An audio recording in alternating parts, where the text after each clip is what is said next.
xaflad ballaaran oo si qurux badan loo soo agaasimay ayaa ka qabsantay magaalada Johannesburg ee dalka Koonfur Afrika. xafladan ayaa lagu caleema saarayay gudoomiyaha dhalinyarada Galmudug ee dalka Koonfur Afrika Cabdiraxmaan Indha Burco. xafladda waxaa ka soo qayb galay waxgarad, aqoon-yahano, siyaasiyiin, culumaawdiin, dhalinyaro, qaybaha kala duwan ee jaaliyadda. qaar ka mid ah dadkii maadaasha ka hadlayna hadalladoodii waxaa ka mid ahaa sidatan ama qaaday qaaday dhammaan bulshaweynta reer Galmudug ilaahay ha kula garab garan leenahay walaalkeen xilka noo soo hayay Xuseyrna waxaan leenahay waa soo dadaashay waqti badan ay gelisay waxaan leenahay jazaakumullahu khayran ilaahay ka abaal mariyo walaalka xilka cusub la wareegayna waxaan leeyahay waxaad qaada waa xil iyo xujo iyo dib maanta waxaan iskugu nimid munaasabadan quruxda badan waxaan kala rabaa inaan u mahad celiyo dadkii ka soo shaqeeyay munaasabadan quruxda badan aad iyo aad baa u mahadsantiin waxaan maanta iskugu nimid caleema saar iyo xil wareejin walaalkay Xuseyr muddo badan baa aniga soo wada shaqeynay nin reer Galmudug aan ahay maantana wuxuu xilka ku wareejinayaa saaxiibkay Indha Burco xilkuna waa meerto marka saaxiibkay Indha Burco waxaan leeyahay nin xil qaaday eed qaad maalinta xil qaadid baa eed iyo dhaliil iyo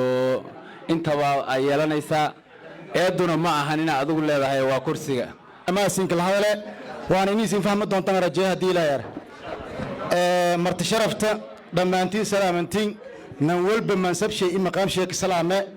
anoo ka hadalow afka jaaliyadda Southwest State ee dalka Koonfur Afrika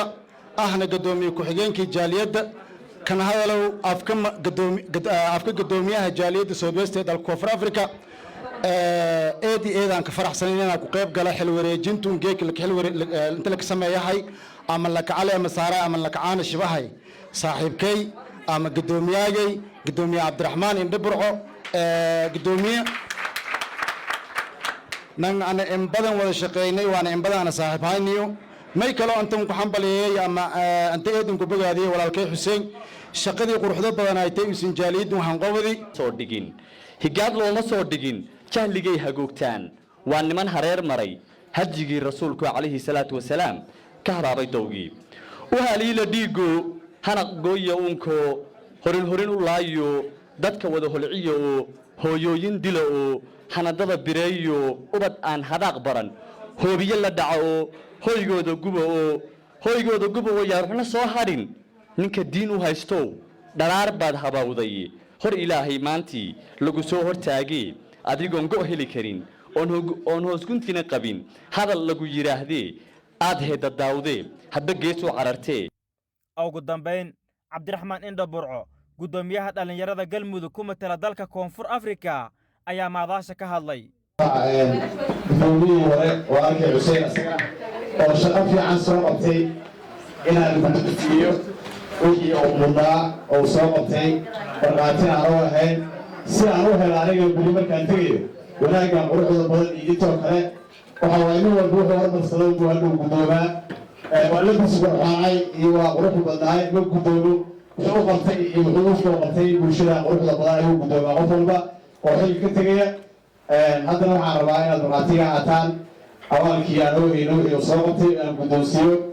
صعبك أقول لك بدوسيو عبد الرشيد حسين كراش هذه هي تي في الشبل مقالة جوهانسبرغ دالك كونفور أفريكا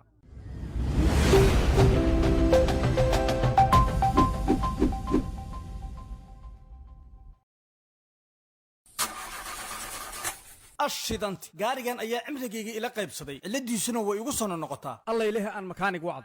هدي أربط تبدو يبفي عنتاي قاري أي هلكن يدب الذي سنو فهم بوي فيري أولي ذا قاري إيش لهم كشوبي أولي ما بكتيرته أوليين كان هذا الصعود هذا أنا مكانك نهي هذا نقول أو إماراتس أويل مي استعمال شدمية إماراتس أويل أولي أنا هين قاري كا كشوبي